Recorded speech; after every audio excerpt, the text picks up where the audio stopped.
Informația momentului, doamnelor și domnilor, explozie puternică la fabrica din Brașov. S-a activat planul roșu de intervenție. Aurina Petra are detalii. Aurina, te ascultăm.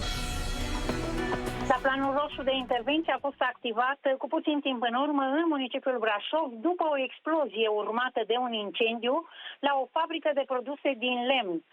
Focul se manifestă cu flacără deschisă și degajări mari de fum la un transportor de rumeguș.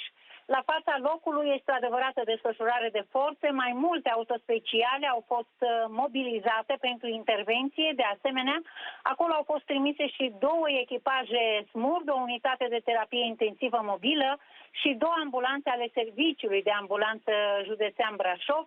Așadar, până în acest moment nu știm dacă sunt eventuale victime, dar acolo sunt autoritățile gata să intervină. Desigur, intervenția este în desfășurare.